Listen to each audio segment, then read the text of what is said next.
The words cut through the evening air like shattered glass. Face it, Elena. You're dead broke and pathetic. We don't need your charity anymore. My daughter-in-law Sophia stood in the doorway of what I thought was my son's home, her perfectly manicured finger pointing at me like I was something she'd scrape off her designer shoe. What she didn't know was that the stack of old papers she'd thrown in the trash last week contained something that would change everything. Stock certificates my late husband David had tucked away 25 years ago. Amazon stock. From 1998.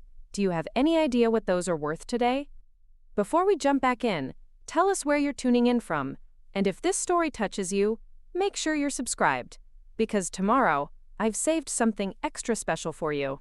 I never imagined that helping my family would lead to the most humiliating moment of my 62-year-old life. Standing there in the rain outside the two-story Colonial in Riverside Heights, clutching my purse and watching my only child avoid eye contact, I felt something die inside me. This house, with its cheerful yellow shutters and wraparound porch, had been my refuge for the past 4 years. Now it felt like a fortress with the drawbridge permanently raised against me. My name is Elena Rodriguez, and I used to believe that love and sacrifice were the foundation of family. I used to think that giving everything you have to the people you care about was what mothers and grandmothers were supposed to do. I was wrong about a lot of things back then, but I was especially wrong about my daughter-in-law Sophia Chen. The story really begins 4 years ago, when my son Marcus called me from the hospital. His voice was shaking, and for a moment I thought something terrible had happened to him. Instead, he told me that Sophia had given birth to their daughter Lily, but there were complications. The baby was healthy, but Sophia was struggling with postpartum depression, and they were drowning in medical bills. Their insurance had covered the birth, but not the extended stay Sophia needed, and certainly not the specialist care for her mental health. I didn't hesitate. I'd been living alone in my small apartment in downtown Portland for 3 years since David died, working part-time at a flower shop and living off his modest pension and Social Security. It wasn't much, but it was enough for one person. When Marcus asked if I could help with the medical bills, I liquidated my small savings account and gave them every penny. $12,000 that represented years of careful budgeting and sacrifice. That was just the beginning. Within a month, Marcus called again. Sophia wasn't ready to go back to her job at the marketing firm, and they couldn't afford childcare anyway. Could I possibly move in with them temporarily to help with the baby? Their apartment was tiny, but they could convert the dining area into a small bedroom for me. It would just be until Sophia felt better and could return to work. I packed my entire life into 6 boxes and moved into their cramped 2-bedroom apartment in Southeast Portland. The dining room conversion was generous in description. It was really just a corner with a folding screen and a twin mattress on the floor. But I didn't mind. I was helping my family, and I was finally close to my granddaughter. Sophia was fragile in those early months. Some days she couldn't get out of bed, leaving me to handle everything from diaper changes to grocery shopping. I didn't mind that either. I understood depression, had fought my own battles with it after David's death. I knew how overwhelming new motherhood could be, especially when complicated by mental health struggles. I cooked, cleaned, did laundry, and took night shifts with Lily so Sophia could sleep. What I didn't realize was that Sophia was watching me very carefully during those months. She was studying my patterns, my weaknesses, my desperate need to feel useful and wanted. She was learning exactly how much I would sacrifice to maintain my place in their lives. The apartment phase lasted 8 months. By then, Sophia had recovered enough to function normally, but she still claimed she wasn't ready to return to work. She'd developed what she called sensitivity to office environments and couldn't handle the stress of her previous job. She needed something gentler, more flexible, something that would allow her to be home with Lily more. That's when Marcus suggested they look for a house. "Mom," he said one evening as I was washing dishes after dinner, "Sophia and I have been talking. This apartment is way too small for all of us, and with you here, we could probably qualify for a larger mortgage. Would you consider going in with us on a house?" The idea made sense on paper. I could contribute my excellent credit score and what remained of my income to help them qualify for a better home loan. In return, I'd have a real bedroom, a stable place to live, and continued access to my granddaughter. Sophia was enthusiastic about the plan, spending hours showing me listings online and talking about how wonderful it would be to have a real home for Lily to grow up in. We found the house in Riverside Heights after 6 weeks of searching. It was perfect, Sophia declared. 4 bedrooms, 2.5 baths, a big backyard for Lily to play in someday, and a quiet neighborhood with good schools. The mortgage was steep, requiring both Marcus's income from his job at the shipping company and my Social Security plus part-time work to make the payments manageable. I was added to the mortgage as a cosigner, but Sophia insisted that only she and Marcus be on the deed. It's better for tax purposes, she explained, showing me paperwork from their real estate agent that seemed to support this claim. This way you get all the benefits of home ownership without the liability issues. I trusted her, I trusted them both. The first year in the house was the happiest I'd been since David died. I had my own room, a beautiful space with windows overlooking the garden I'd started in the backyard. Sophia seemed to have found her rhythm as a mother, and Marcus was working overtime to help with the mortgage payments. I fell into a comfortable routine of cooking breakfast before anyone else woke up, taking Lily to the park in the afternoons, and preparing dinner while Sophia pursued what she called personal projects. These personal projects were never clearly defined. Sometimes Sophia was researching online business opportunities. Other times, she was taking free online courses in graphic design or social media marketing. She always seemed busy, always seemed to be working towards something, but nothing ever materialized into actual income. I didn't mind covering her share of household expenses during this transitional period. Sophia was young, only 26 when Lily was born, and she'd been through a lot. Everyone deserves time to figure out their path in life, and I was fortunate enough to be able to provide that support. Besides, watching Lily take her first steps in our living room, hearing her say gamma as her first word, made every sacrifice worthwhile. The second year brought new challenges. Sophia announced she was pregnant again, and while everyone was excited about adding to the family, it also meant she definitely wouldn't be returning to work anytime soon. Marcus picked up a second job delivering pizza on weekends, but it still wasn't enough to cover the growing expenses. Lily needed new clothes every few months, the utility bills seemed to increase every season, and now there were additional medical expenses for prenatal care. I started working extra shifts at the flower shop and took a second part-time job cleaning offices in the evenings. Between my 2 jobs and Social Security, I was contributing about 60% of the household income. But I was also exhausted. I'd wake up at 5 in the morning to start breakfast, work at the flower shop until mid-afternoon, come home to help with Lily and household tasks, grab a quick dinner, then head out to clean offices until 10 or 11 at night. Sophia noticed my exhaustion and was sympathetic. "Elena, you're working too hard," she'd say, rubbing. Preparing and narrating this story took us a lot of time. So if you are enjoying it, subscribe to our channel. It means a lot to us. Now, back to the story. My shoulders after I'd come home from my evening job. "You shouldn't have to do all this. I feel terrible that you're supporting us like this." But she never offered concrete solutions, never suggested that maybe she could take a part-time job or that they could downsize their lifestyle. Instead, she'd find small ways to make me feel appreciated. She'd make my favorite tea and bring it to me while I was folding laundry. She'd ask my advice about decorating decisions or what to cook for dinner. She'd tell me what a wonderful grandmother I was, how lucky Lily was to have me, how grateful she and Marcus were for everything I was doing. Those small gestures meant everything to me. After years of feeling invisible and unnecessary, Sophia made me feel valued and essential. She had a way of making every conversation feel intimate and important, like I was the most interesting person in the world. She'd ask about my day at work, remember small details about my coworkers, and always seem genuinely interested in my opinions and experiences. When baby James was born, I fell even deeper into the family dynamic. Sophia had a difficult delivery and needed several weeks to recover. I took extended time off from both jobs to help with newborn care, while also managing Lily, who was going through a challenging adjustment to having a new sibling. Those weeks were intense but rewarding. I felt completely needed and appreciated. But something shifted after Sophia's recovery. She became more distant, more critical of small things.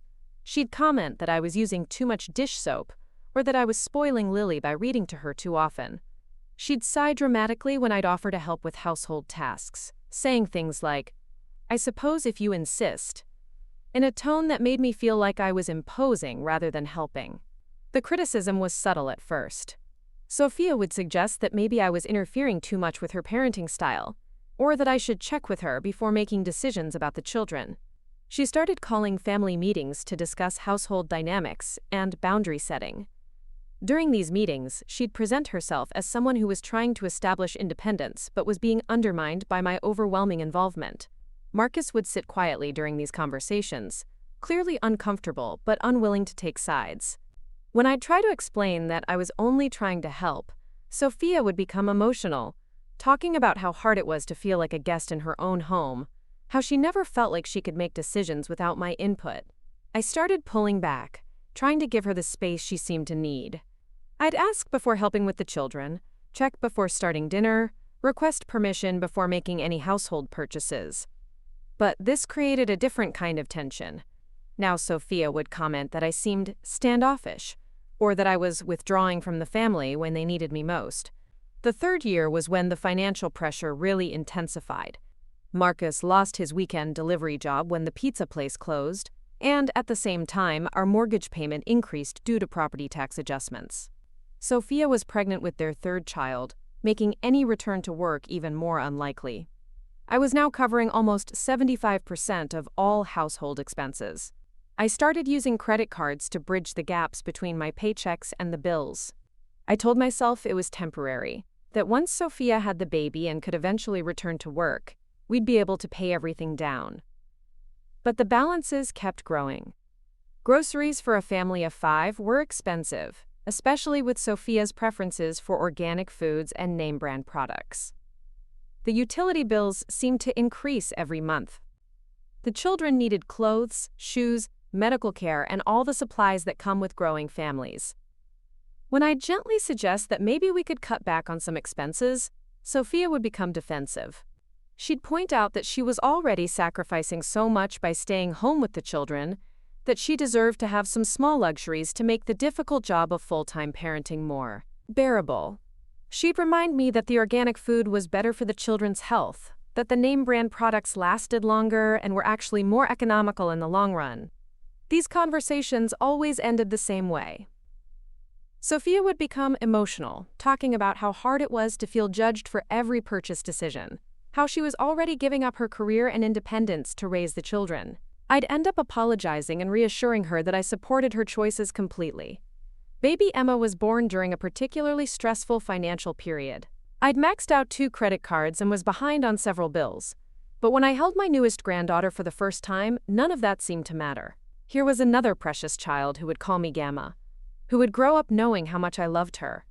The 4th year brought the biggest changes yet. Marcus got a promotion at work that came with a significant salary increase, and for the first time in months, I felt like we might be able to get ahead financially. But instead of relief, Sophia seemed to become more anxious and irritable. She started talking about independence again, but this time with a different tone. She'd make comments about how she felt like she'd been dependent on me for too long, how she needed to prove that she could manage her own household. She began questioning every financial decision I made, asking why I'd bought certain groceries, or whether I really needed to spend money on work clothes. The questioning felt different from her previous boundary-setting conversations. There was an edge to it, an undertone of resentment that hadn't been there before. She'd ask these questions in front of Marcus, putting him in the position of having to either defend me or side with her concerns. Marcus started avoiding these conversations entirely. He'd leave the room when Sophia began questioning my decisions, or he'd suddenly remember important tasks that required his immediate attention. His avoidance felt like abandonment, and I began to feel increasingly isolated within the family I'd been supporting. The breaking point came on a rainy Thursday evening in October. I'd had a particularly difficult day at work, dealing with a demanding customer who'd returned a funeral arrangement 3 times, claiming it wasn't quite right for her deceased husband. I'd stayed late to remake the entire arrangement, missing the bus and having to walk 6 blocks in the rain to get home. When I arrived, soaked and exhausted, I found Sophia and Marcus in the kitchen having what appeared to be a serious conversation. They stopped talking when I entered, and the silence felt heavy and uncomfortable. "Elena," Sophia said, her voice unusually formal, "we need to talk." I set down my purse and hung up my wet coat, dreading whatever conversation was coming. "Of course," Is everything okay? We've been discussing our family situation, Marcus said, not meeting my eyes, and we think it might be time for some changes. Sophia took over, her voice becoming more confident as she spoke. Elena, you've been incredibly generous over the past 4 years, but Marcus and I feel like we need to establish our independence as a family. We've been relying on you too much, and it's not healthy for any of us. I felt my stomach drop. What are you saying? We think it would be best if you found your own place to live, Sophia continued. Marcus's promotion means we can handle the mortgage payments on our own now, and we need to prove to ourselves that we can manage our own household. The words didn't make sense. If they could afford the mortgage payments, why were they asking me to leave? What about all the money I'd invested in this house over the past 3 years? What about my relationship with the grandchildren? I don't understand, I said, looking between them. This is my home too. I've been paying for this house. I don't have anywhere else to go. Sophia's expression hardened. This was always meant to be temporary, Elena. You knew that when you moved in with us. We're not asking you to leave immediately, but we think it would be good for everyone if you started looking for your own apartment. That's when the truth started coming out. Over the next hour, Sophia systematically dismantled every assumption I'd had about our living arrangement. According to her, I'd been a guest in their home for 4 years, not a contributing family member.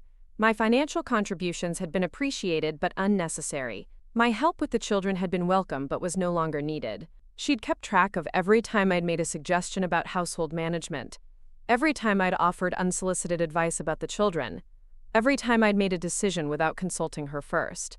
In her version of our family history, I was a controlling, interfering presence who had overstayed my welcome. Marcus sat silently through most of this conversation, occasionally nodding when Sophia looked at him for support. When I directly asked him if this was what he wanted, he mumbled something about needing to support his wife's decisions and thinking some space might be good for everyone. The conversation ended with Sophia suggesting I take the weekend to start looking at apartments and that we could discuss a timeline for my move next week, as if we were discussing a minor household adjustment rather than the complete upheaval of my life. That night, lying in my bed in the house I'd helped buy and maintain for 3 years, I stared at the ceiling and tried to understand what had just happened. How had 4 years of love, sacrifice, and family building led to this moment? How had I become the problem that needed to be solved? Over the following weeks, as I half-heartedly looked at apartments I couldn't afford and tried to figure out how to extract myself from a mortgage I was legally responsible for, Sophia's treatment of me became increasingly cold and distant. She'd make pointed comments about how much easier it would be to manage the household once it was just their family. She'd talk about redecorating my room as a playroom for the children, as if I'd already moved out. The final blow came when I discovered that she'd been telling people in the neighborhood that I was moving out because I'd finally saved enough money to afford my own place. She was spreading the story that I'd been living with them temporarily to save money, not because I'd been supporting them financially. She was rewriting our history to make herself look generous, and me look like someone who'd been taking advantage of their hospitality. Standing in the rain that Thursday evening, listening to Sophia tell me I was dead broke and pathetic, I finally understood the full scope of what had been done to me. I wasn't just losing my home and my family, I was losing my identity, my history, and my sense of reality. But what Sophia didn't know, what no one knew, was that 3 weeks earlier I'd been cleaning out the closet in my room, preparing for the move I still couldn't afford, when I'd found a manila envelope that had been tucked behind some old photo albums. Inside were stock certificates that David had purchased in 1998, shortly after we were married. Amazon stock certificates. 1,000 shares purchased at $4.56 per share. I'd forgotten about those certificates completely. David had bought them as a long-term investment, something for our retirement that we could forget about and let grow. When he died, they weren't listed with his other assets because he'd kept them in his personal filing system, rather than with our financial advisor. I'd inherited boxes of his papers that I'd never thoroughly gone through, storing them in closets and moving them from place to place without really examining the contents. As I stood in the rain, watching the lights come on in the house I'd sacrificed everything to help purchase, I thought about those certificates tucked safely in my purse. 1,000 shares of Amazon stock, purchased for $4,560 25 years ago. Amazon stock was currently trading at over $3,000 per share. I was holding $3 million in my hands, and the people who'd just thrown me out into the rain had no idea that their dead broke victim was actually wealthier than they could ever imagine. The irony was almost too perfect to be real. For 4 years, I'd emptied my bank accounts, maxed out my credit cards, and worked myself to exhaustion to support a family that saw me as nothing more than a convenient source of funding. I'd been treated like a charity case, a burden, a pathetic old woman who had nowhere else to go. Now, standing in the rain with nowhere to go, and everything I owned packed into 2 suitcases in the trunk of my car, I was one of the wealthiest people in the entire neighborhood. And I was about to make sure everyone knew it. The first order of business was finding a place to stay while I figured out my next steps. I drove to the Riverside Heights Inn, a boutique hotel about 10 minutes from the house, and booked a suite for the week. The desk clerk looked concerned when I checked in with only 2 suitcases and no reservation, clearly assuming I was someone fleeing from domestic violence or facing some other crisis. "Is everything all right, ma'am?" she asked quietly as she handed me the key cards. "Everything's perfect," I told her, and for the first time in months I meant it. The suite was beautiful, with a sitting area, kitchenette, and a bedroom larger than the space I'd been occupying in Marcus and Sophia's house. I ordered room service for the first time in years, poured myself a glass of wine from the minibar, and sat down to research exactly what I was dealing with. Amazon's current stock price was $3,047 per share. 1,000 shares meant I was holding just over $3 million in paper wealth. But I needed to understand the practical implications of selling those shares, the tax consequences, and the timeline for converting them to actual cash. I spent the entire next day on the phone with financial advisors, tax attorneys, and investment specialists. The process of selling the stock would take several days, but it was straightforward.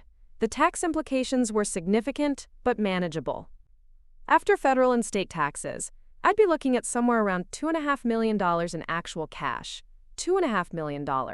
I'd spent 4 years worrying about mortgage payments and grocery bills, while sitting on enough money to buy 10 houses like the one I'd just been thrown out of. While I waited for the stock sale to process, I took care of some other business.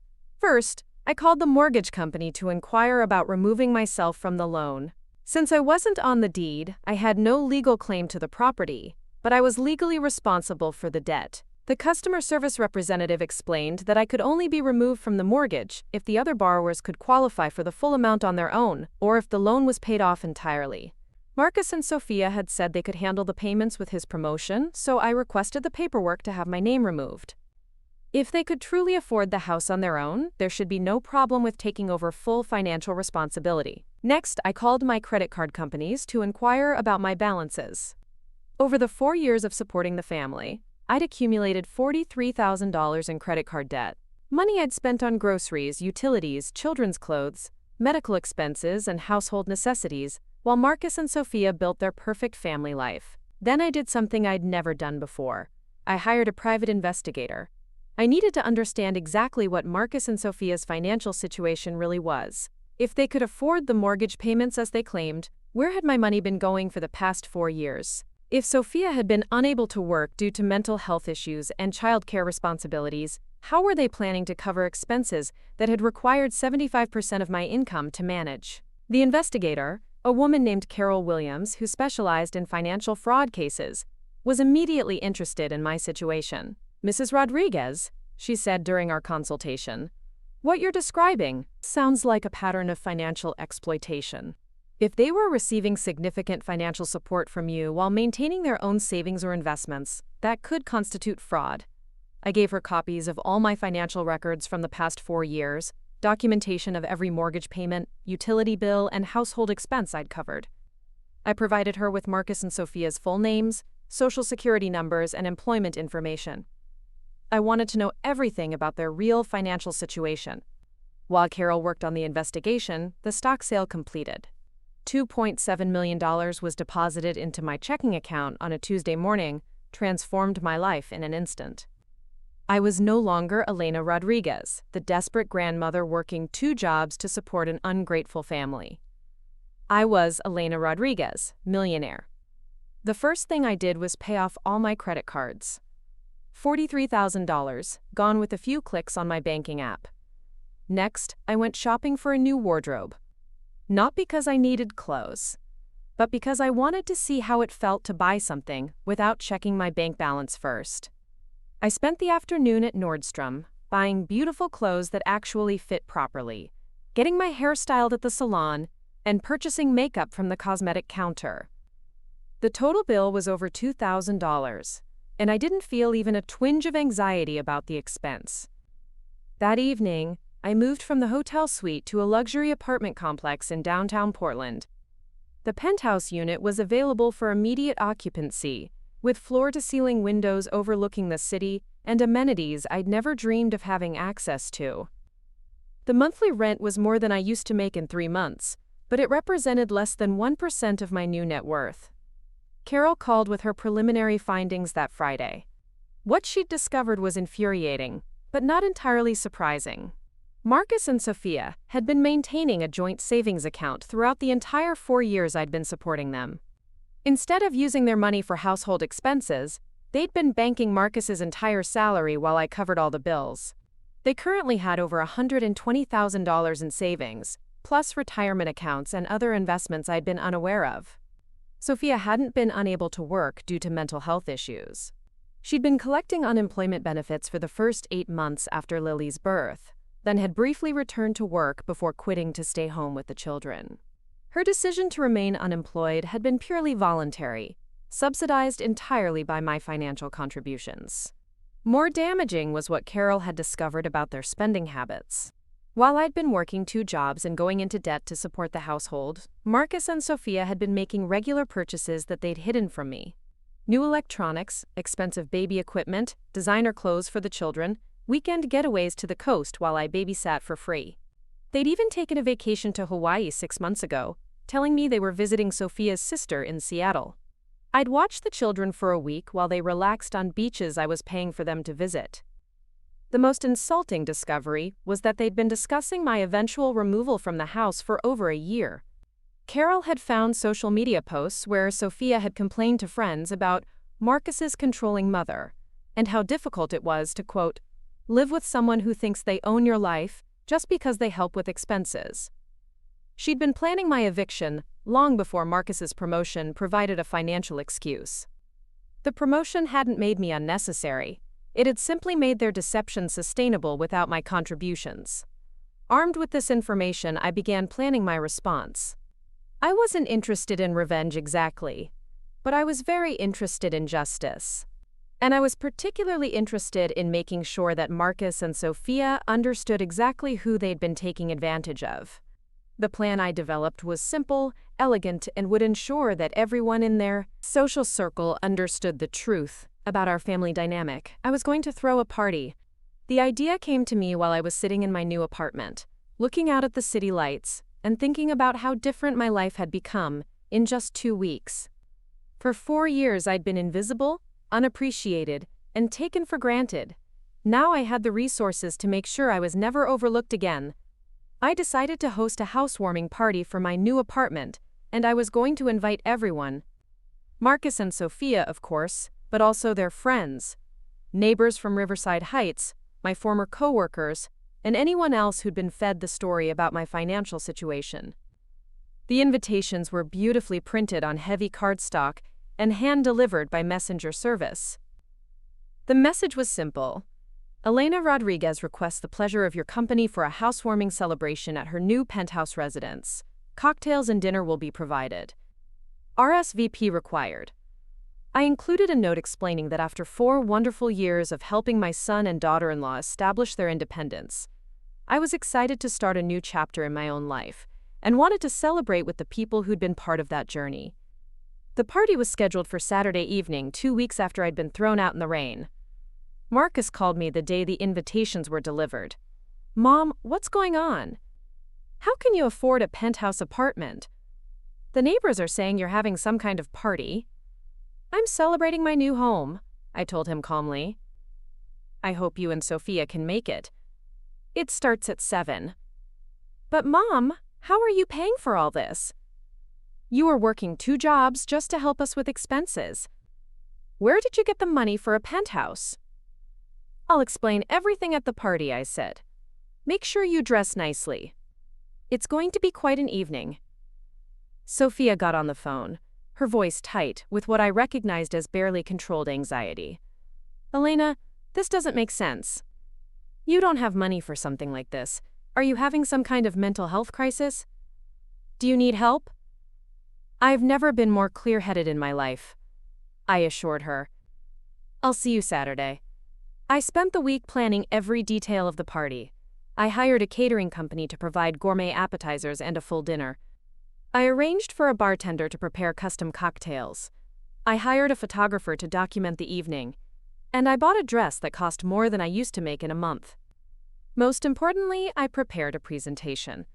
Saturday arrived gray and drizzly, but by 5 o'clock the clouds had cleared, and the city was sparkling in the early evening light.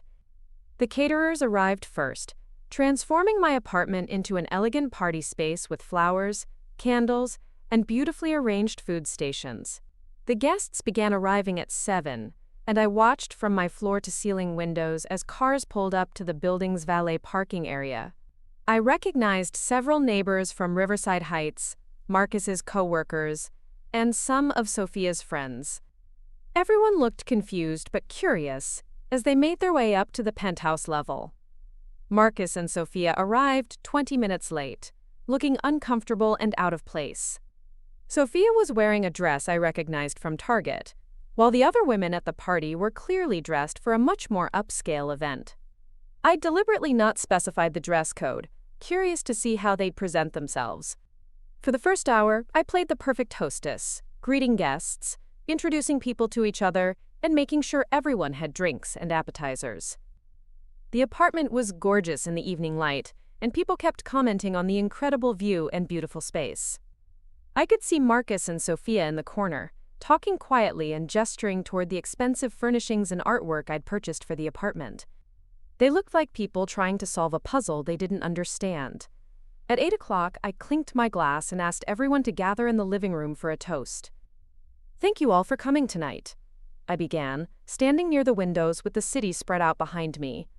As many of you know, I've spent the past 4 years living with my son Marcus and his wife Sophia, helping them establish their beautiful family and get settled in their home.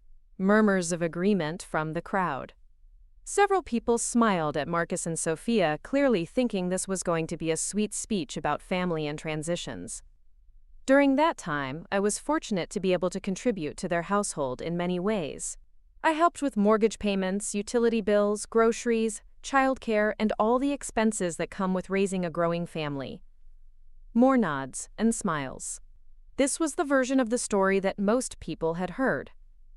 2 weeks ago, Marcus and Sophia decided they were ready for independence and asked me to find my own place to live. They felt it was important to prove they could manage their household without my assistance. I paused, smiling warmly at my son and daughter-in-law, who were looking increasingly uncomfortable. I was hurt at first, I continued. After 4 years of feeling like such an important part of their family, it was difficult to accept that I was no longer needed. But I've realized that they were absolutely right. It was time for all of us to start new chapters in our lives. Sophia looked confused. This wasn't going in the direction she'd expected. You see, 2 weeks ago, while I was packing my belongings, I made an interesting discovery. I found some old papers that my late husband David had tucked away and forgotten about. Stock certificates he'd purchased as a young man, thinking they might be worth something someday. I reached into my purse and pulled out the certificates, holding them up so everyone could see them. 1,000 shares of Amazon stock, purchased in 1998 for $4.56 per share. A few people in the crowd clearly understood the implications immediately. I could see them doing quick mental calculations, their expressions changing from polite interest to shock. For those of you who don't follow the stock market, I said, smiling broadly, Amazon stock is currently trading at over $3,000 per share. The room went completely silent. Which means that these little pieces of paper David bought for $4,500 25 years ago are now worth approximately $3 million. The silence stretched for what felt like an eternity. Then people started talking all at once, voices rising in excitement and amazement.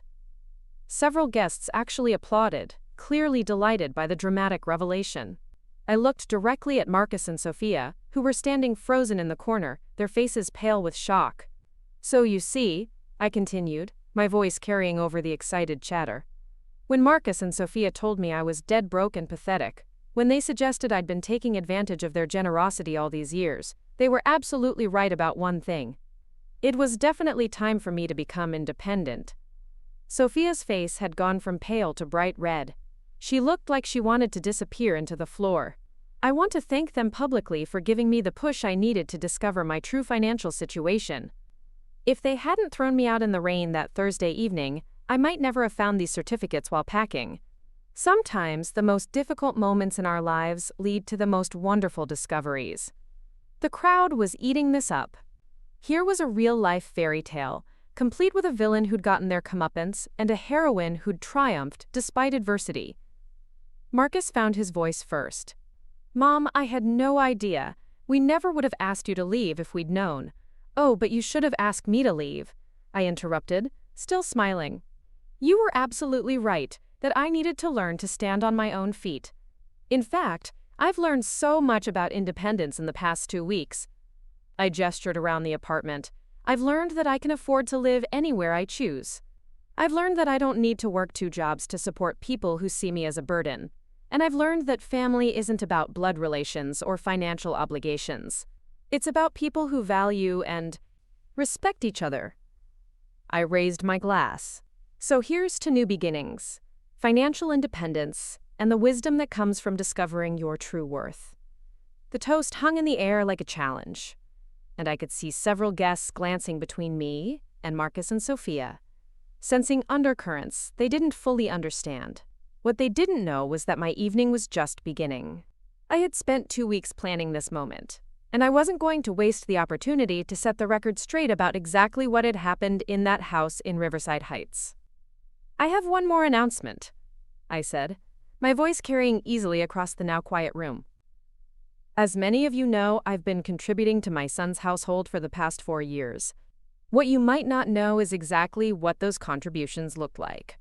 I walked over to the beautiful mahogany table I'd purchased for the dining area and picked up a leather portfolio I'd placed there earlier. Inside were copies of every bank statement, every canceled check, every credit card bill from the past 4 years. Carol Williams had helped me organize everything into a comprehensive financial timeline. I thought it might be interesting to share some numbers with you, since there seems to have been some confusion about our family's financial arrangements. Marcus stepped forward, his face flushed. "Mom, maybe we should talk about this privately." "Oh no, darling," I said, my voice sweet but firm. "You made this a public matter when you decided to tell the neighbors I was moving out because I'd finally saved enough money to afford my own place. I think it's only fair that everyone understands the real story." I opened the portfolio and pulled out the first set of documents. Let's start with mortgage payments. Over the past 3 years and 8 months, I contributed exactly $147,600 toward the mortgage on the house in Riverside Heights. Several people gasped. In our area, that represented more than 2 years' worth of mortgage payments on a house like theirs. Then we have utilities, I continued, flipping to the next section.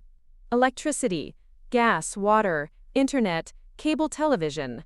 $22,400 over 4 years. Sophia had gone completely white and was gripping Marcus's arm so tightly I could see her knuckles standing out. "Groceries are always expensive with a growing family," I said conversationally. $38,900.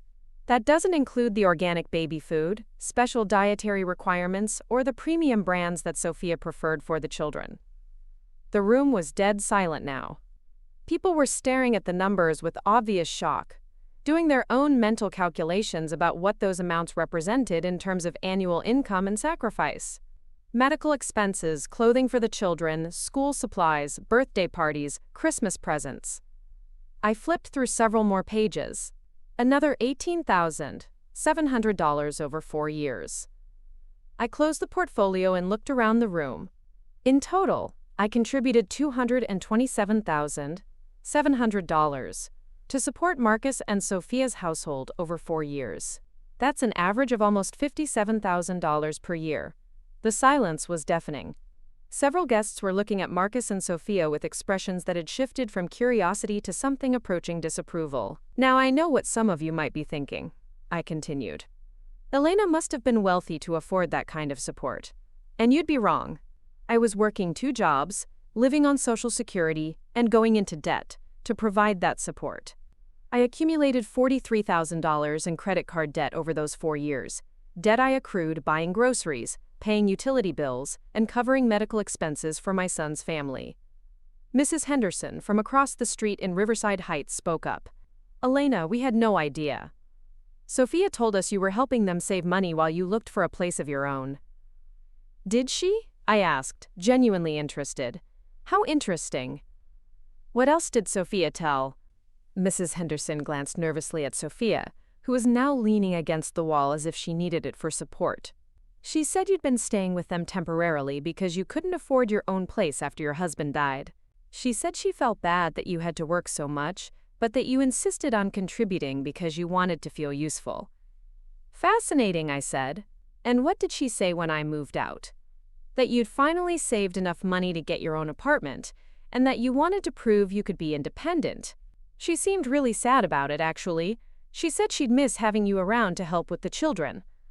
I nodded thoughtfully. So in Sophia's version of events, I was the charity case who'd been graciously allowed to live in their home while I got back on my feet financially.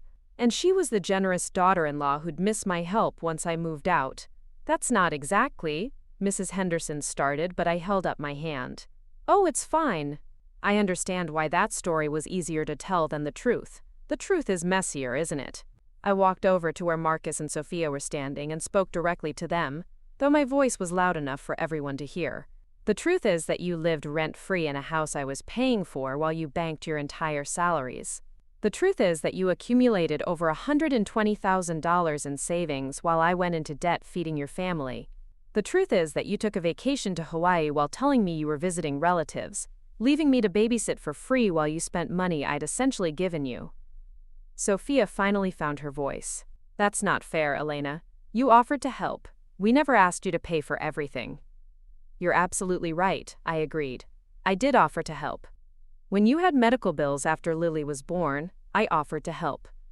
When you couldn't afford rent on your apartment, I offered to help. When you needed someone to watch the children while you recovered from postpartum depression, I offered to help. I paused, making sure everyone in the room was listening. What I didn't offer was to subsidize a lifestyle you couldn't afford while you lied to me about your financial situation. What I didn't offer was to work myself into exhaustion while you accumulated savings. What I didn't offer was to be treated like a burden when my usefulness ran out. Marcus stepped forward. Mom, you're making it sound like we planned this. We didn't plan for any of this to happen. Didn't you? I asked. Let me share something else I learned recently. I reached into the portfolio again and pulled out several sheets of paper. I hired a private investigator to look into your financial situation over the past 4 years. Would you like to know what she found? The color drained from both their faces. She found that you've been collecting unemployment benefits for periods when you told me you were too sick to work. She found credit card statements showing purchases of luxury items while I was buying your groceries. She found social media posts where you complained about living with me, posts that were made over a year ago. I held up one of the papers. This is a Facebook post from Sophia, dated 14 months ago. Should I read it to everyone? Sophia looked like she was going to be sick. Elena, please. Living with Marcus's mom is getting really old. I read aloud. She acts like she owns the place just because she helps with bills. Can't wait until we can afford to get rid of her. The room erupted in shocked murmurs. Several people were openly staring at Marcus and Sophia with disgust. This was posted over a year ago, I repeated. Marcus's promotion happened 3 months ago, which means you were planning to get rid of me long before you had the financial means to support yourselves. I flipped to another page. Here's another interesting one from 8 months ago. Marcus's mom bought the kids new clothes again without asking what I wanted. So tired of her thinking she can make decisions about my children just because she pays for stuff. I looked up at the crowd. I bought clothes for the children because they were outgrowing everything they had, and Marcus and Sophia said they couldn't afford to replace them. But apparently, My generosity was seen as interference. Sophia was crying now, but they weren't the manipulative tears I'd seen so many times before. These were tears of humiliation and anger. "You had no right to hire someone to investigate us," she said, her voice shaking. "That's a violation of our privacy." "Privacy?" I laughed, and it wasn't a pleasant sound. "You posted all of this on social media. You told lies about me to the entire neighborhood. You destroyed my reputation while stealing my money. And you want to talk about privacy?" Dr. Morrison, Marcus's family physician who'd been treating the children, spoke up from across the room. "I'm confused about something, Elena. If you were supporting the family financially, why did Marcus and Sophia tell me they couldn't afford certain treatments for the children? I remember recommending some specialist consultations that they said were too expensive." This was new information, and I felt a fresh wave of anger wash over me. "What kind of treatments?" "Speech therapy for Lily when she was having some developmental delays. Some testing for James when he was having sleeping issues. Nothing urgent, but things that would have been beneficial. They said their insurance didn't cover it, and they couldn't afford the out-of-pocket costs." I looked at Marcus and Sophia with new understanding. "You told the doctor you couldn't afford medical care for your children while you had over $100,000 in the bank?" Marcus opened his mouth to respond, but no words came out. "Let me guess," I continued. "You were saving that money for something special. Maybe a down payment on a bigger house? Maybe a nice vacation once I was out of the picture? Maybe just the security of knowing you had a substantial savings account while the old lady worked herself to death to support you?" "It wasn't like that," Sophia said weakly. "Then what was it like?" I asked. "Please explain it to me. Explain how you justified denying your children medical care while hoarding money I was essentially providing through my support of your household." The room was completely silent now. Even the catering staff had stopped moving around, clearly riveted by the drama unfolding in front of them. Mrs. Chen, one of Sophia's former co-workers, spoke up hesitantly. "Sophia, I remember you telling me how grateful you were that Elena was helping you get back on your feet after your difficult period. You said she was like a guardian angel who'd appeared just when you needed her most." "I was grateful," Sophia said, her voice barely audible. "Were you?" I asked. "Because the social media posts suggest otherwise. The pattern of deception suggests otherwise. The fact that you were planning my removal while I was working 2 jobs to support your family suggests otherwise." I walked back to the center of the room, addressing the crowd again. "I want everyone to understand something important. I don't regret helping my family. When Marcus called me 4 years ago because they were struggling, I didn't hesitate to empty my savings account to help with medical bills. When they needed someone to live with them and help with childcare, I didn't hesitate to pack up my life and move in with them." I paused, making sure I had everyone's attention. "What I regret is being naive enough to believe that my help was appreciated rather than expected. What I regret is working myself into exhaustion while they lived comfortably on my sacrifice. What I regret is being made to feel like a burden when the reality was that I was being exploited." I opened the portfolio one more time and pulled out a final set of documents.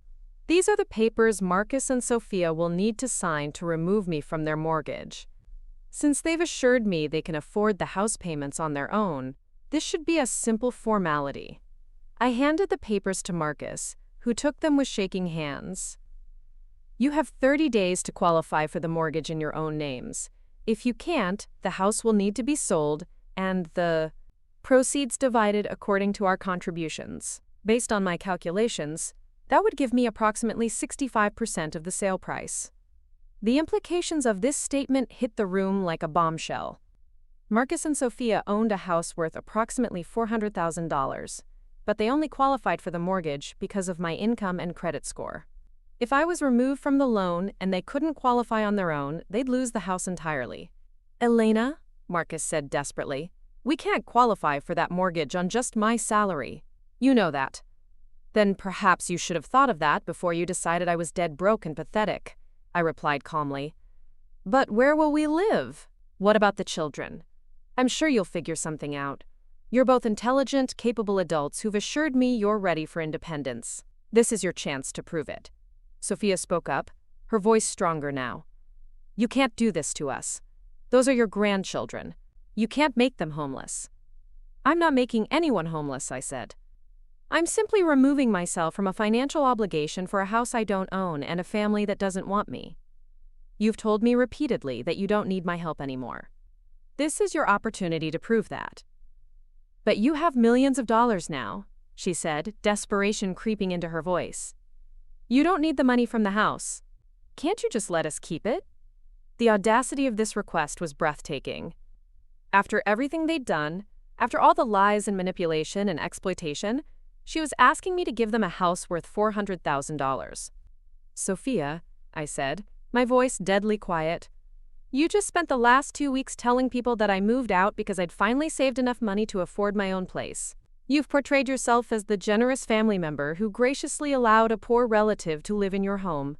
Now you want me to give you a $400,000 house because I have money you didn't know about? I looked around the room at the faces of our friends and neighbors, most of whom were looking at Marcus and Sophia with expressions of disgust and disbelief. 2 weeks ago you threw me out in the rain and told me I was dead broke and pathetic. You told me I was a burden who'd overstayed my welcome. You made it clear that you had no use for me now that you could support yourselves. And tonight, when you discovered I have money, suddenly I'm family again and you need my help. I shook my head. That's not how family works. That's how exploitation works. Dr. Morrison spoke up again. Elena, what are your plans now? Are you going to stay in Portland? I haven't decided yet, I said. I'm considering my options. I might travel for a while, see some places I've always wanted to visit. I might buy a house somewhere warm, maybe start a foundation to help elderly people who are being financially exploited by their families.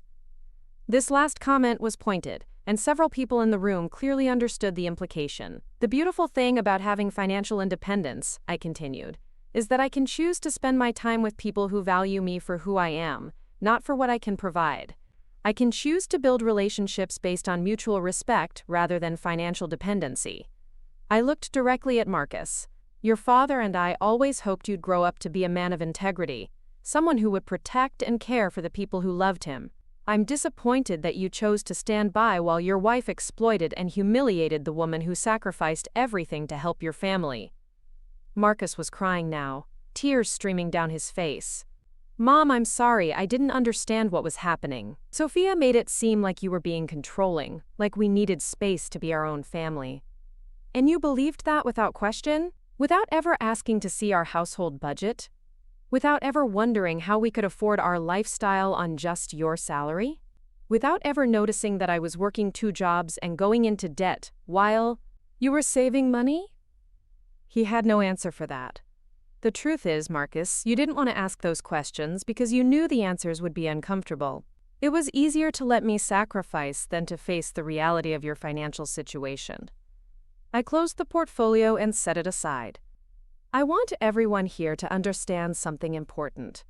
Financial abuse is real, and it often happens within families. Adult children who manipulate elderly parents into providing support they can't afford.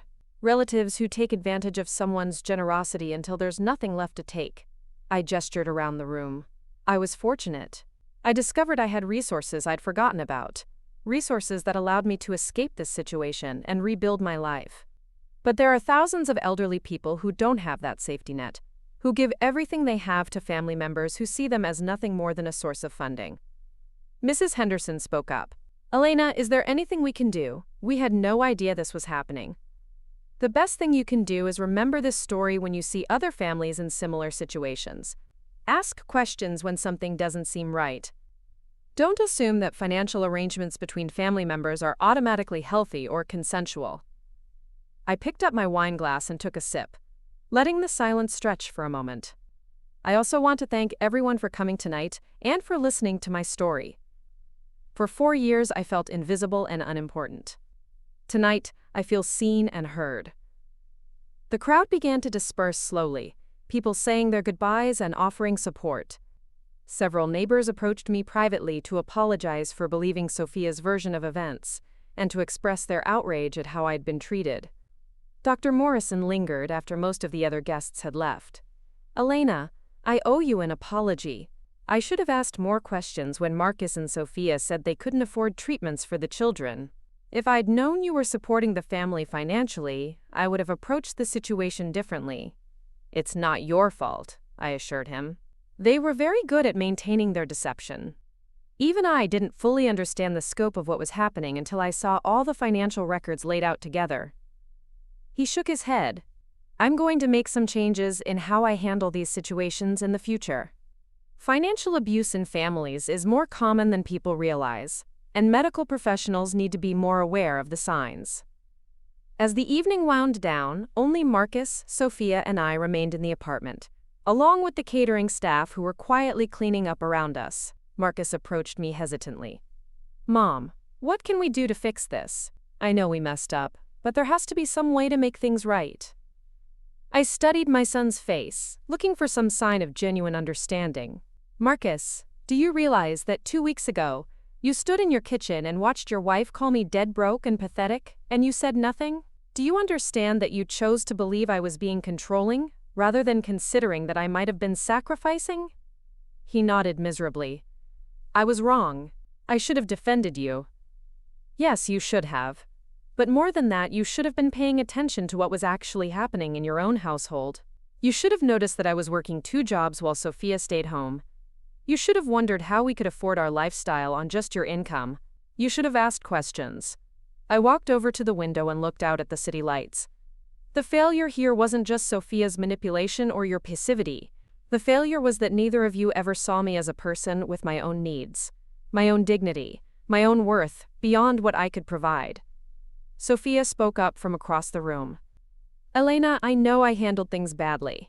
I was scared about money, about the future, about whether we could really make it on our own. When you moved in and started helping, it felt like salvation, but then it started feeling like dependence, and I didn't know how to handle that. I turned to face her.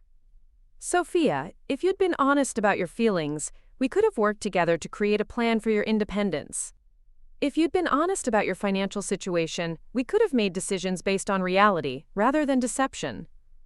But instead, you chose to lie. You chose to exploit my generosity while planning my removal. You chose to humiliate me when you no longer needed my support. And worst of all, you chose to rewrite our history to make yourself look like the victim. She was crying again, but I felt no sympathy. I'd seen her tears too many times before, had been manipulated by them too often to trust them now. The papers are on the table, I said, pointing to the mortgage documents. You have 30 days to decide whether you can truly afford the life you've been living. If you can't, the house will be sold and we'll settle our accounts according to law. I walked toward the door, clearly ending the conversation. Elena, wait, Marcus called after me. What about the children? What about Lily and James and Emma? They're innocent in all of this. I stopped and turned back to him. You're absolutely right. The children are innocent, which is why I've set up education funds for each of them. College accounts that will ensure they have opportunities regardless of their parents' financial decisions. Both Marcus and Sophia stared at me in shock. But, I continued, those accounts will be managed by trustees who have no connection to your family. The children will have access to the funds when they turn 18, but neither of you will have any control over that money. I opened my purse and pulled out 3 bank documents, $50,000 for each child, invested in accounts that will grow over the next 15 to 20 years. By the time they're ready for college, there should be enough to cover their full education expenses. I handed the documents to Marcus. That's my gift to my grandchildren. It has nothing to do with you, or Sophia, or the choices you've made. It's about making sure those children have opportunities that don't depend on their parents' ability to manipulate elderly relatives. The impact of this gesture was immediate and profound. I was ensuring the children's futures while making it clear that Marcus and Sophia would receive no benefit from my wealth. You can't cut us out of our children's lives, Sophia said desperately. I'm not cutting you out of anything, I replied. I'm simply ensuring that your children have resources that you can't mismanage or exploit. They'll thank me for that someday. I moved toward the door again, but Marcus grabbed my arm. Mom, please, I know we made terrible mistakes, but you're our family. We need you. I looked down at his hand on my arm, then met his eyes. Marcus, 2 weeks ago when Sophia told me I was dead broke and pathetic, where were you? When she threw me out in the rain, where were you? When she spent the last 2 weeks telling lies about me to the neighbors, where were you? He released my arm and stepped back. Now that you know I have money, suddenly you need me again. That tells me everything I need to know about what kind of family you really are. I walked to the door and opened it, then turned back for one final statement. I hope you learned something from this experience. I hope you learn that people aren't just resources to be exploited. I hope you learn that family means caring about each other's dignity and well-being, not just what you can get from each other. I looked around the beautiful apartment one more time, thinking about how different my life had become in just 2 weeks. I'll be in touch through my attorney about the mortgage situation. Please don't contact me directly unless it's an emergency involving the children's safety. As I walked toward the elevator, I could hear Sophia sobbing behind me, and I could hear Marcus trying to comfort her. But for the first time in 4 years, their emotional crisis wasn't my responsibility to solve. The elevator doors closed, and I descended from my penthouse to the parking garage, where my new car was waiting. A midnight blue BMW that I'd purchased, just because I liked the way it looked. Not because it was practical or affordable or necessary, but simply because I wanted it. I drove through the city streets, thinking about everything that had happened over the past few hours. The shock on people's faces when they learned the truth about my financial contributions to Marcus and Sophia's household. The disgust when they heard about the deception and manipulation. The satisfaction of watching my exploiters realize that their victim was more powerful than they'd ever imagined. But mostly, I thought about freedom. For the first time in 4 years, I was completely free to make decisions based on my own needs and desires. I didn't have to consider anyone else's financial situation or emotional state. I didn't have to sacrifice my comfort for someone else's convenience. I didn't have to accept being treated badly because I was afraid of losing my connection to my grandchildren. I had the resources to live anywhere I wanted, do anything I wanted, become anyone I wanted to be. The frightened, exploited woman who'd been thrown out in the rain 2 weeks ago was gone forever. In her place was someone stronger, wiser, and completely unwilling to be taken advantage of again. The next morning, I woke up in my beautiful apartment and made a decision that would define the next chapter of my life. I was going to disappear for a while. Not permanently, but long enough to explore who I was when I wasn't defined by my relationships with other people. I called my travel agent and booked a 3-month tour of Europe, something I'd dreamed about since I was young but had never been able to afford. First-class flights, luxury hotels, private tours of museums and historic sites. I was going to see the world on my own terms, without having to consider anyone else's budget or preferences or schedule. I also called my attorney and gave him full authority to handle the mortgage situation with Marcus and Sophia. If they could qualify for the loan on their own, fine. If not, the house would be sold and the proceeds distributed according to our financial contributions. I didn't want to be involved in the negotiations or the emotional manipulation that would inevitably accompany them. Most importantly, I called Carol Williams and asked her to expand her investigation. I wanted to know if Marcus and Sophia had been exploiting other family members, or if there were other people who needed to know the truth about their character. What she found would become the foundation for the next phase of my justice project. But that's a story for another day. For now, I was content to pack my bags for Europe and leave behind the people who taught me the most valuable lesson of my life, that being alone is infinitely better than being with people who don't truly value you. As I folded my new clothes into my new suitcase, preparing for my new life, I thought about the woman I'd been just 2 weeks ago. Desperate, exploited, working herself to death for people who saw her as nothing more than a convenient source of funding. That woman was gone forever, and I wasn't sorry to see her go. 3 months in Europe changed everything about how I saw myself and the world. I spent my days wandering through the Louvre, standing in the Sistine Chapel, watching the sunset from a terrace in Santorini. For the first time in decades, I made decisions based entirely on my own interests and desires. If I wanted to spend an entire day in a small cafe in Prague reading a book, I did. If I wanted to take a cooking class in Tuscany or hire a private guide for the museums in Vienna, I did that too. The freedom was intoxicating, but it was also lonely. After 4 years of constant family chaos, the silence of my own company took some getting used to. I found myself thinking about Marcus and Sophia less and less, though I wondered occasionally how they were managing without my financial support. My attorney sent periodic updates about the mortgage situation, but I'd instructed him to handle everything without involving me directly. It was during my final week in Rome that I received the call that would change the trajectory of my new life. Carol Williams reached me at my hotel with information that made my blood run cold. Elena, I need to tell you about something I discovered while expanding the background investigation. Are you sitting down? I was actually standing on my hotel balcony, looking out at the ancient city spread below me, but her tone made me sink into the nearest chair. What did you find? Marcus and Sophia aren't the only people they've done this to. I found records of a very similar situation with Sophia's aunt 3 years before you moved in with them. My stomach dropped. What kind of situation? Margaret Chen, Sophia's father's sister. She's 74 years old, and 3 years ago she was living with Marcus and Sophia, helping them financially while Sophia was pregnant with Lily. The implications hit me immediately. While I was helping them financially, exactly. For about 8 months, Margaret was living in their apartment, paying their rent and groceries, while contributing to a savings fund for the baby. Then suddenly she moved out and cut off contact with the family entirely. I felt sick. What happened to her? That's what I'm trying to figure out. The financial records show she was supporting them substantially, but then all her contributions just stopped. No gradual reduction, no transition period. She just disappeared from their lives completely. I thought about the timeline.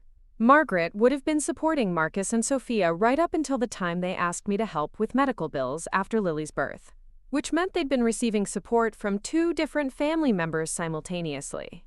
Carol, I need you to find Margaret Chen. I need to talk to her. I'm already working on it. But Elena, there's more. Of course there was more. I found social media posts from Sophia during that period, where she complained about living with Margaret. The same types of complaints she made about you. Too controlling, too interfering, making her feel like a guest in her own home. My hands were shaking as I held the phone. How many people have they done this to? I'm still investigating, but so far I've found evidence of Margaret, you, and possibly Sophia's grandmother on her mother's side. A woman named Rose Chen who apparently helped them get back on their feet about 5 years ago. I closed my eyes, feeling overwhelmed by the scope of what Carol was revealing. Marcus and Sophia hadn't just exploited me. They'd been running the same scheme on elderly family members for years, possibly decades. Elena, are you still there? I'm here. Carol, I want you to find all of them. Every person they've taken advantage of. I want to know their stories. And I want to know if any of them are still being victimized. What are you planning to do?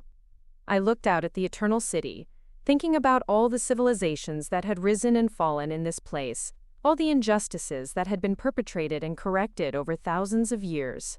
I'm going to stop them. I cut my European trip short and flew back to Portland the next day.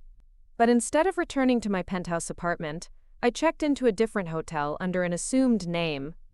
I needed to understand the full scope of Marcus and Sophia's operation before I decided how to proceed. Carol had more information waiting for me when I arrived. She'd managed to track down Margaret Chen, who was living in a small senior community in Beaverton. The conversation Carol had with her was heartbreaking and infuriating. Margaret's story was almost identical to mine, but worse because she'd had fewer resources to recover from the exploitation. She'd been living on a fixed income from Social Security and a small pension when Marcus and Sophia approached her for help. They'd told her the same story about medical bills and financial hardship, and she'd responded the same way I had. For 8 months, Margaret had given them almost every penny she had, believing she was helping her nephew and his young wife get back on their feet. She'd moved into their tiny apartment, sleeping on a couch, and taken over all the household expenses while they saved money for the baby. Then, when Lily was born and the medical bills started mounting, they'd told Margaret they needed more space and privacy to bond as a new family. They'd asked her to move out, just temporarily, while they adjusted to parenthood. She'd found a small studio apartment she could barely afford, and continued sending them money for baby expenses. The requests for money had escalated quickly. Emergency formula costs, sudden medical expenses, childcare needs that had to be met immediately. Margaret had emptied her savings account, borrowed against her pension, and eventually taken out a high-interest loan to continue supporting them. Then, after 8 months of increasing demands, Marcus had called her with devastating news. Sophia was pregnant again, and they'd decided they needed to focus entirely on their immediate family. They wouldn't be needing Margaret's help anymore, and in fact, they thought it would be better if she didn't contact them for a while. They needed space to establish their independence. Margaret had been left alone, broke, and confused. She'd given them over $40,000 and had nothing to show for it but debt and the crushing realization that her family didn't want her anymore. But the worst part was what happened next. Margaret had tried to maintain contact with the family, sending birthday cards and Christmas gifts, calling occasionally to check on the children. Marcus and Sophia had gradually stopped responding to her calls, stopped acknowledging her gifts, and eventually blocked her phone number. When she'd shown up at their apartment to try to understand what had happened, Sophia had told her that her constant attempts at contact were making them uncomfortable. They'd asked her to respect their wishes for privacy and stop trying to force a relationship they weren't ready for. Margaret had spent the last 3 years believing she'd somehow damaged her relationship with her nephew's family. She'd been living in poverty, unable to afford proper medical care or adequate housing, while Marcus and Sophia had used her money to establish the comfortable lifestyle that I'd later been recruited to maintain.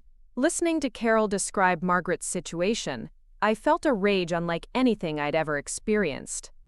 It was one thing to be exploited myself, but knowing they'd done the same thing to a vulnerable elderly woman who'd had even fewer resources to recover made me want to destroy them completely.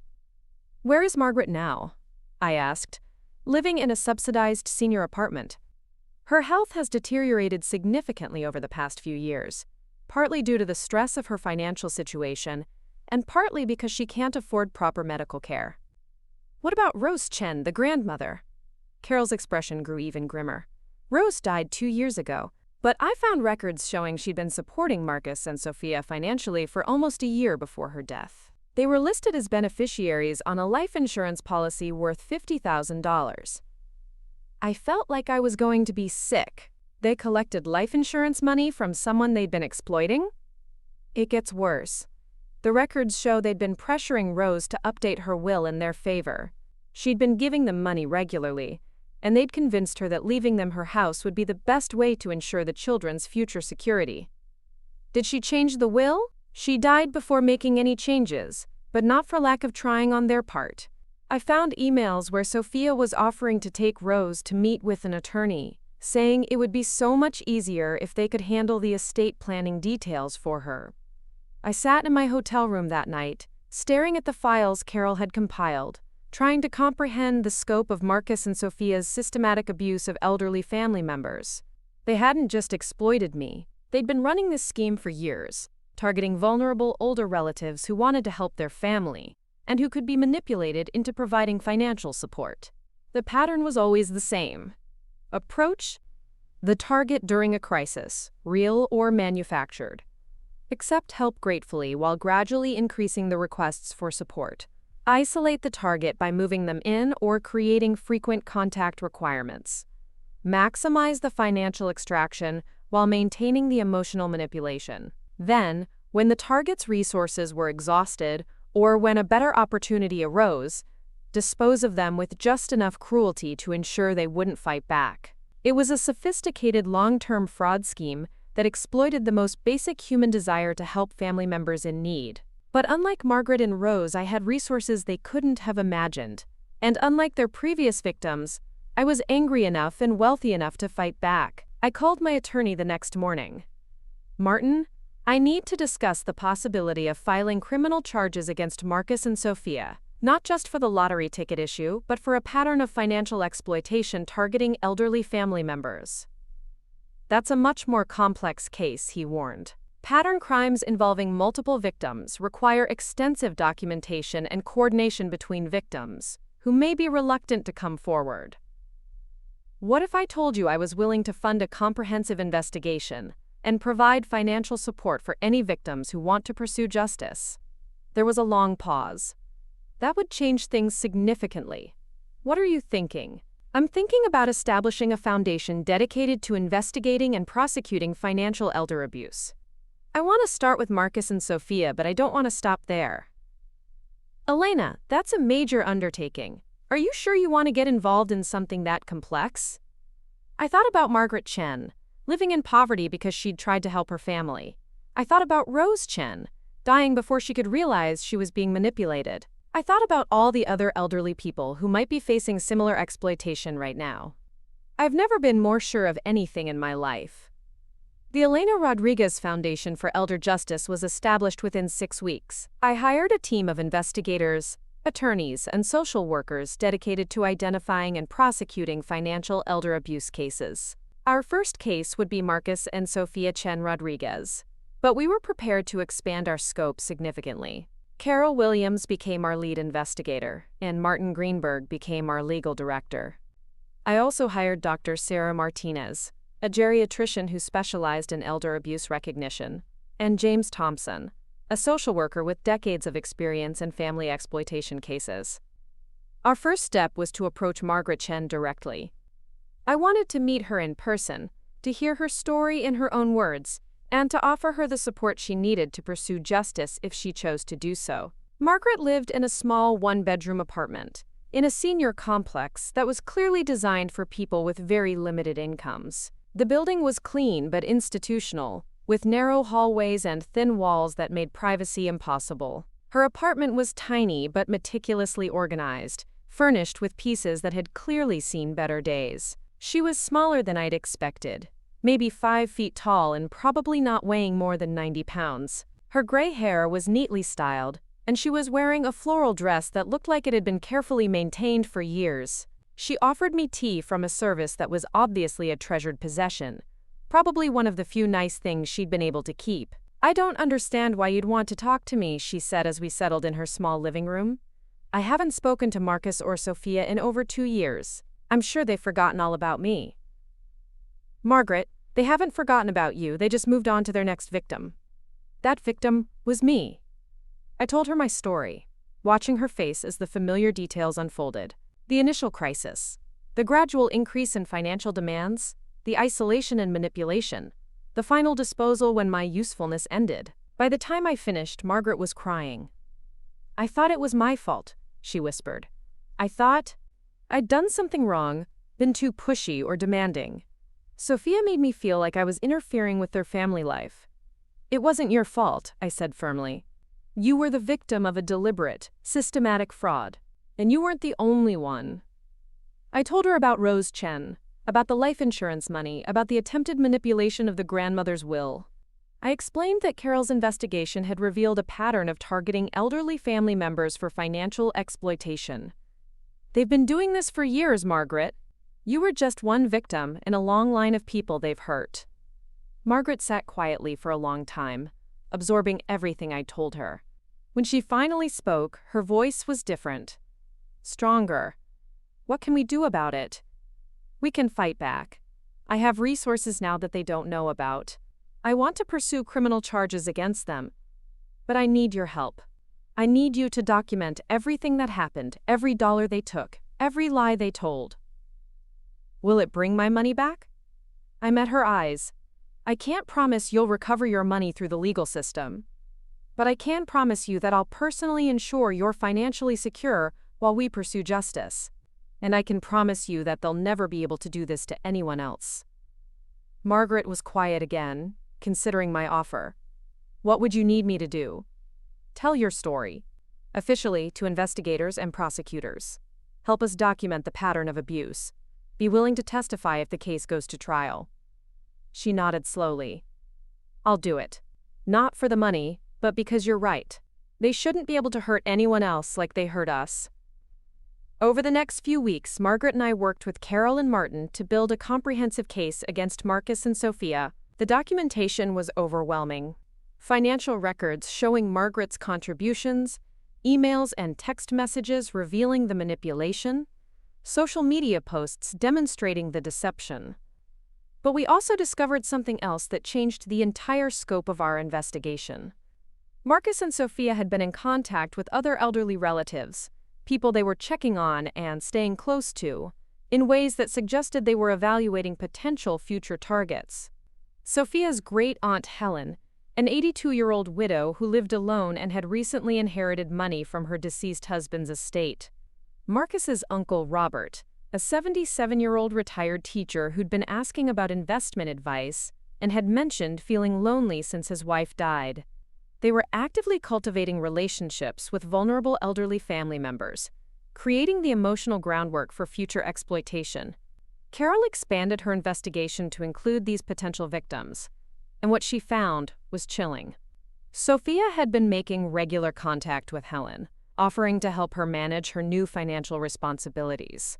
Marcus had been visiting Robert frequently, bringing the children, and talking about how difficult it was to make ends meet with a growing family. They were setting up their next targets. This discovery changed our strategy completely. Instead of simply pursuing justice for past crimes, we were now in a position to prevent future ones. But that would require a more aggressive approach than I'd originally planned. I called a meeting with my entire team to discuss our options. We have 3 choices, Martin explained. We can proceed with criminal charges based on the documented abuse of Margaret and Elena, which gives us a strong but limited case. We can expand the charges to include attempted fraud of the potential future victims, which is more complex but might not hold up in court. Or we can consider a more unconventional approach. What kind of unconventional approach? I asked. We expose them publicly and completely, in a way that makes it impossible for them to continue their pattern of abuse. We make sure every potential victim knows exactly who they're dealing with. Dr. Martinez spoke up.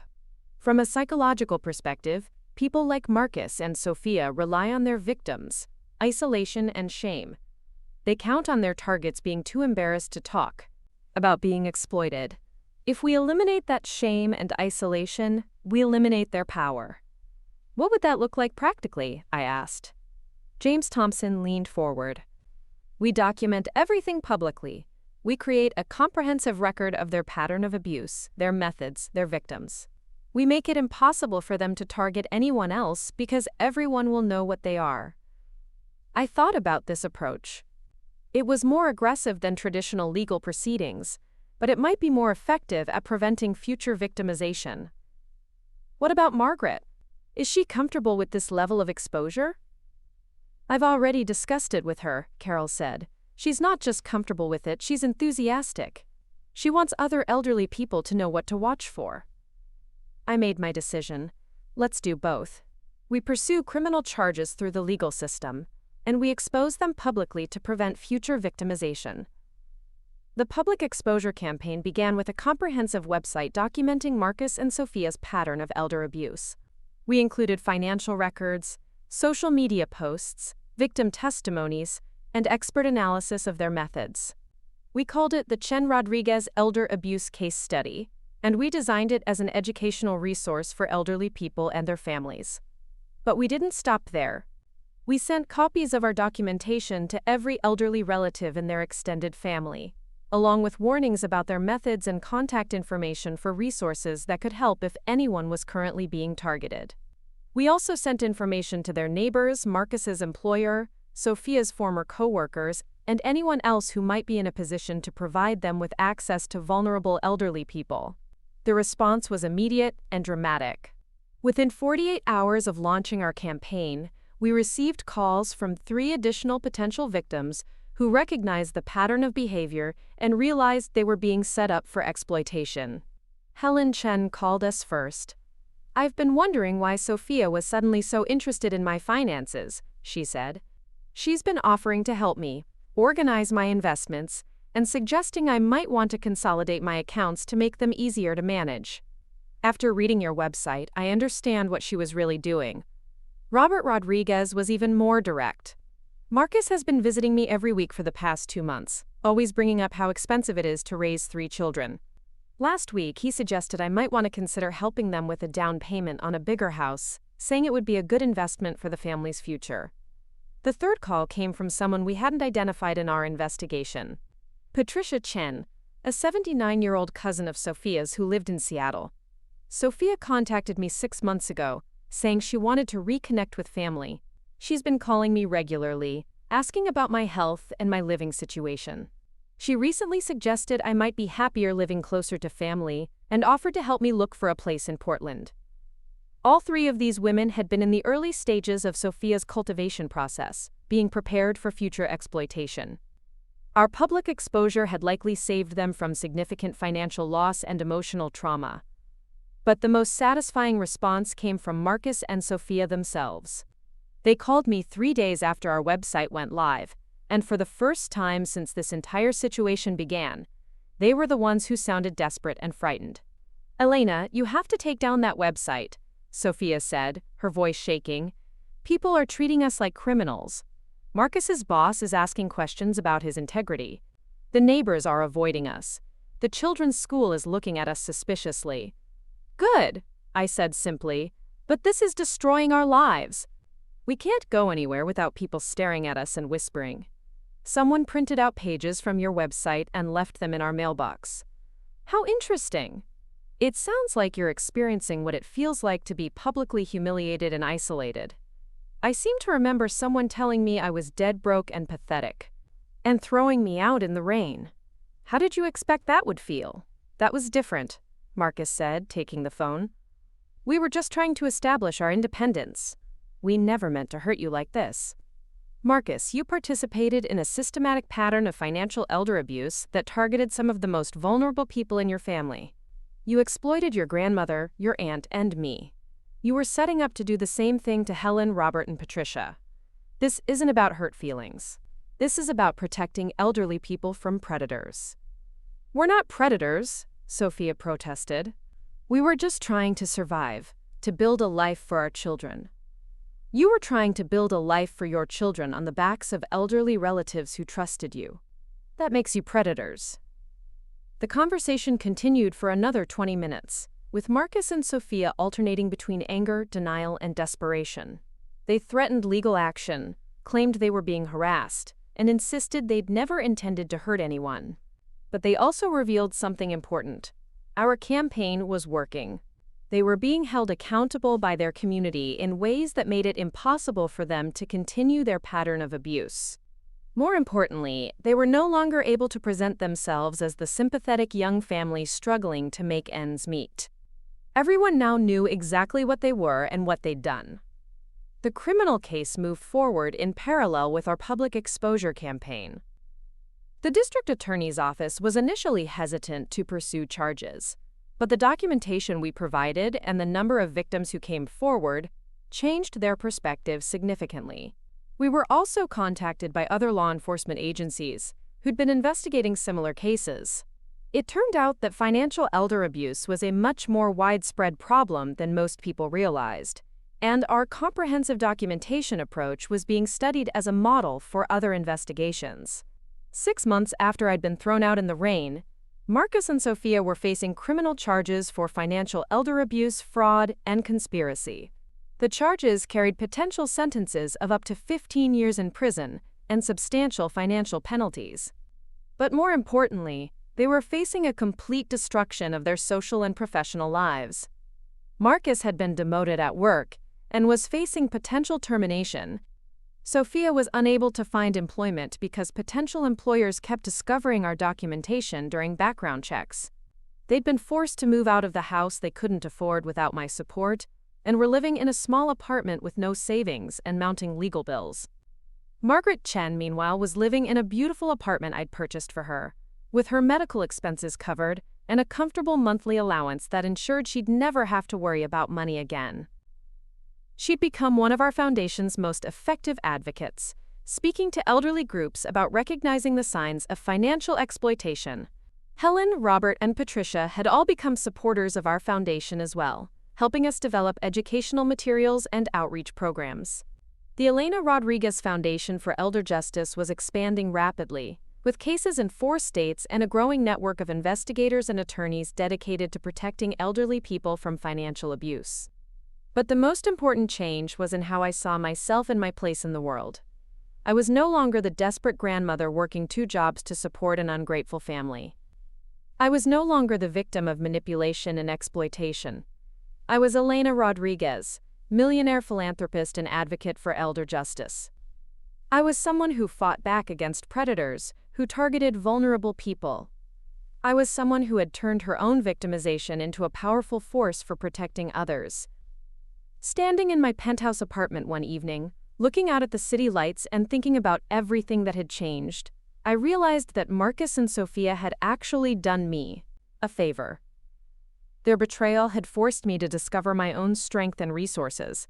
Their cruelty had motivated me to create something meaningful and important. They'd intended to destroy me, but instead they'd given me the opportunity to build something extraordinary. And I was just getting started. The courtroom was packed on the day of Marcus and Sophia's sentencing.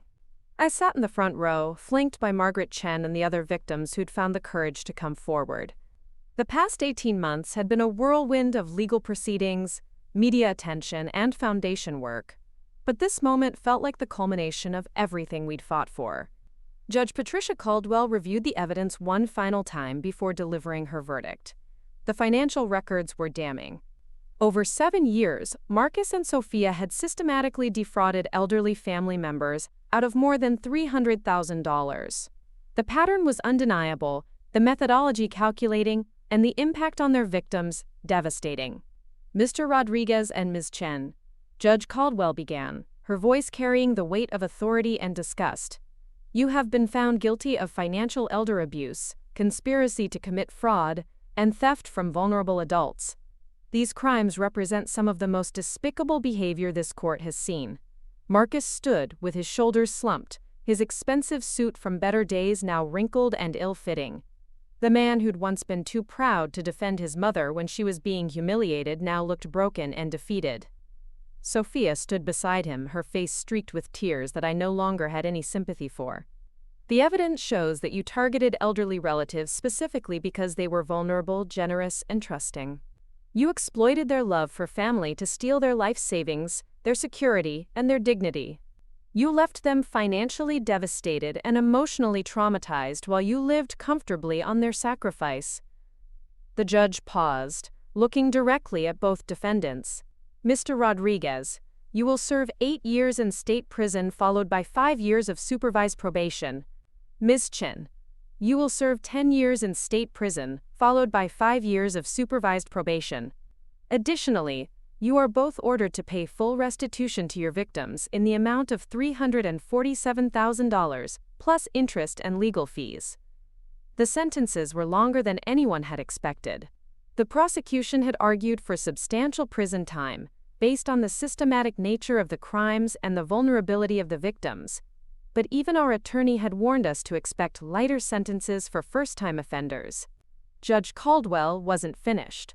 Furthermore, upon your release, you will be prohibited from having any contact with adults over the age of 65 without court supervision. You will be required to attend monthly counseling sessions focusing on financial responsibility and elder abuse prevention. Any violation of these terms will result in additional prison time. The courtroom erupted in whispers and gasps. The restrictions were unprecedented in our jurisdiction, but Judge Caldwell had clearly been influenced by the comprehensive evidence of their predatory behavior. Before I conclude, the judge continued, I want to address something that has become clear during these proceedings. Mrs. Elena Rodriguez has demonstrated remarkable courage in pursuing justice not just for herself, but for all the victims in this case.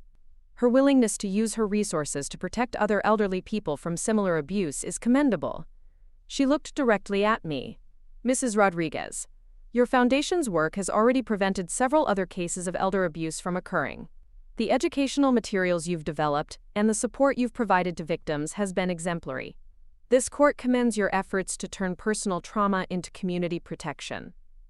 As the bailiff led Marcus and Sophia away in handcuffs, I felt a complex mix of emotions. Relief that justice had been served. Satisfaction that they would no longer be able to victimize elderly people. sadness that it had come to this, and beneath it all, a profound sense of completion. Margaret reached over and squeezed my hand. At 76, she'd regained her confidence and dignity through our foundation's support. She'd become one of our most effective advocates, speaking at senior centers and community events about recognizing the warning signs of financial exploitation. "It's over," she whispered. "No," I said, thinking about all the work still ahead of us. "It's just beginning." The Elena Rodriguez Foundation for Elder Justice had grown beyond anything I'd originally envisioned. What started as a personal quest for justice had evolved into a comprehensive organization dedicated to protecting elderly people from financial abuse. We now operated in 12 states, with a staff of 35 investigators, attorneys, social workers, and advocates. Our success rate was remarkable. In 18 months, we'd prevented an estimated $2 million in elder abuse, prosecuted 15 cases of financial exploitation, and educated thousands of elderly people about protecting themselves from predatory family members and caregivers. But the work that meant the most to me was individual cases like Margaret's. We'd helped her not just recover financially, but rebuild her sense of self-worth and community connection. She'd gone from living in poverty and isolation to having a comfortable home, good medical care, and a meaningful role in protecting other elderly people. The foundation had also connected with Helen, Robert, and Patricia, the potential victims we'd identified through our investigation. All three had become donors and advocates, helping us reach other elderly people who might be at risk. Helen Chen had been particularly generous, contributing $50,000 to establish an emergency fund for elderly people who needed immediate assistance while pursuing legal action against their abusers. She'd told me that being targeted for exploitation had made her realize how isolated and vulnerable she'd become since her husband's death, and that our foundation had given her a sense of purpose and community she'd thought she'd lost forever. Robert Rodriguez had used his background as a retired teacher to develop educational curricula about financial exploitation that we now used in senior centers and community colleges across the country. His materials were practical, accessible, and based on real-world examples that resonated with elderly audiences. Patricia Chen had become our most requested speaker, traveling to conferences and community events to share her story about recognizing the early warning signs of cultivation for exploitation. Her presentations were powerful because she could describe exactly how someone like Sophia would build trust and emotional dependency before beginning the financial manipulation. The media attention surrounding our case had also led to policy changes at the state level. Oregon had passed new legislation strengthening penalties for financial elder abuse and requiring financial institutions to report suspicious patterns of withdrawals from elderly customers' accounts. Similar legislation was being considered in 6 other states where our foundation was active. But perhaps the most meaningful development was the transformation in my own life. I was no longer defined by what had been done to me, but by what I was doing to protect others. The woman who'd been thrown out in the rain 18 months ago had discovered not just financial resources she'd forgotten about, but personal strength she'd never known she possessed. I'd sold my penthouse apartment and purchased a beautiful house in the hills outside Portland, with enough space to host foundation events and meetings. The house was designed for entertaining, with large common areas where elderly people could gather for educational events, support groups, and social activities. The property also included a guest house where victims of elder abuse could stay while pursuing legal action or transitioning to safer living situations. Margaret had been my first long-term guest, staying for 6 months while we worked on her case and helped her find permanent housing. Living there had been healing for both of us. We'd developed a friendship based on mutual respect and shared purpose, rather than financial dependency or manipulation. Margaret was independent, dignified, and valued for her intelligence and experience, rather than her ability to provide money or services. The house had also become a gathering place for my new social circle, people I'd met through the foundation work who shared my commitment to protecting vulnerable adults. I discovered that I could form relationships based on common interests and values rather than family obligation or financial arrangements. Dr. Sarah Martinez had become a particularly close friend. As our foundation's medical consultant, she'd helped us develop protocols for recognizing when elderly people were being isolated or manipulated by family members, But beyond our professional relationship, she'd also helped me understand the psychological dynamics that had made me vulnerable to Marcus and Sophia's exploitation. "You were the perfect target," she'd explained during one of our conversations. "You were isolated after your husband's death, desperate to feel needed and useful, and programmed by a lifetime of believing that family obligations should take priority over personal well-being." Understanding the psychology behind my victimization had been crucial to my recovery. I'd learned to recognize my own vulnerabilities and develop healthier boundaries in relationships. I'd also learned to value myself for who I was, rather than what I could provide to other people. The foundation work had introduced me to dozens of other elderly people who'd faced similar exploitation, and many of them had become close friends. We'd formed an informal support network that met regularly for dinners, cultural events, and travel. For the first time in my life, I was part of a community where I was valued for my companionship and conversation, rather than my ability to solve problems or provide financial support. I'd also reconnected with old friends I'd lost touch with during the years I was supporting Marcus and Sophia's household. My former coworkers from the flower shop, neighbors from my apartment building, members of the book club I'd abandoned to provide free babysitting. Many of them had reached out after seeing media coverage of our case, and I'd been surprised to discover how many people had noticed my isolation and worried about my well-being. The financial security from my Amazon stock had given me freedom to rebuild these relationships on my own terms. I could afford to travel to visit friends, host gatherings at my house, and participate in activities without worrying about the cost. More importantly, I could contribute to friendships as an equal, rather than as someone who was always taking or always giving.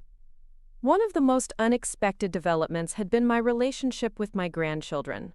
Despite the restrictions on Marcus and Sophia's contact with elderly people, the court had recognized that maintaining relationships with grandchildren was in the children's best interests. I was allowed supervised visits with Lily, James, and Emma, and those visits had become some of the most meaningful times in my new life. The children were now old enough to understand that their parents had made serious mistakes that hurt people. Lily, at 8 years old, had asked me directly why her parents were in prison. I'd explained it in age-appropriate terms, focusing on the importance of honesty and treating elderly people with respect. "Did they really steal money from you, Grandma Elena?" she'd asked during one of our visits. "They made some very bad choices about money that hurt me and some other elderly people," I'd explained. "But what's important now is that they learn from those mistakes and that you learn to make better choices." The children were living with Sophia's sister while their parents served their sentences. The sister, Sophia Chen, had reached out to me through our attorney to apologize for her sister's behavior and to ask if I wanted to maintain a relationship with the children. Maria had been horrified to learn about the systematic abuse Sophia had perpetrated. "I knew Sophia could be manipulative," she'd told me, "but I never imagined she was capable of something like this. I'm so sorry for what she did to you and the other victims." My visits with the children were supervised by a court-appointed social worker, but they were relaxed and enjoyable. I'd take them to museums, parks, and cultural events, giving them experiences they'd never had while their parents were focused on financial manipulation rather than enrichment. The children seemed to thrive during our visits. They were intelligent, curious, and affectionate, apparently unaware that their comfortable lifestyle had been built on their grandmother's exploitation. They called me Grandma Elena, hugged me enthusiastically, and seemed genuinely excited to spend time with me. I'd also established college funds for each of them, separate from the original education accounts I'd set up during the criminal proceedings. These new funds were larger and more comprehensive, designed to ensure that the children would have every opportunity to succeed, regardless of their parents' financial situation. But I'd also been careful to structure the funds in ways that would teach the children about financial responsibility and ethical behavior. The money would be distributed in stages based on academic achievement, community service, and demonstrated understanding of the importance of treating elderly people with respect. The children would receive the first portion of their inheritance when they turned 18, but only after completing a comprehensive education program about elder abuse and financial exploitation. They would receive additional funds at ages 25 and 30, contingent on their continued demonstration of ethical behavior and community responsibility. I wanted to ensure that the children understood the source of their inheritance and the importance of using wealth responsibly. They would know that their opportunities came from their grandmother's decision to turn victimization into advocacy, and that their privilege carried obligations to protect vulnerable people. The educational component of their inheritance would include internships with our foundation, giving them hands-on experience with elder protection work. By the time they had access to their full inheritance, they would understand exactly what their parents had done and why it was wrong. As I reflected on the journey from that rainy night when I was thrown out of my own home to this moment of completing justice and building something meaningful, I realized that Marcus and Sophia had inadvertently given me the greatest gift of my life. Their betrayal had forced me to discover resources I'd forgotten I had. Their exploitation had motivated me to build an organization that was protecting hundreds of elderly people from similar abuse. Their cruelty had connected me with a community of people who value justice and compassion. Most importantly, their treatment of me had taught me to value myself independently of my relationships with other people. For the first time in my life, I was truly free to make decisions based on my own interests and values, rather than on what other people expected from me. The Elena Rodriguez Foundation for Elder Justice was thriving and expanding. Margaret Chen was healthy, secure, and purposeful. The potential victims we'd identified were protected and empowered. Marcus and Sophia were facing the consequences of their actions and would be prevented from victimizing anyone else. But beyond all the external achievements, I had something I'd never had before: a sense of my own worth that wasn't dependent on what I could provide to other people. I was Elena Rodriguez, not because I was someone's mother or grandmother or financial support, but because I was a person with dignity, intelligence, and strength. The woman who'd stood in the rain 18 months ago, homeless and humiliated, had discovered that she was capable of extraordinary things when she stopped allowing other people to define her value. And that discovery had made everything worth it. The foundation continued its work, the children thrived in their new environment, and I built a life based on purpose and community rather than obligation and exploitation. The Amazon stock that David had purchased 25 years ago had provided more than financial security. It had provided the foundation for justice, protection, and transformation. Sometimes the best revenge really is living well, but sometimes the best healing comes from ensuring that no one else has to experience what you survived. Up next, you've got 2 more standout stories right on your screen. If this one hit the mark, you won't want to pass these up. Just click and check them out.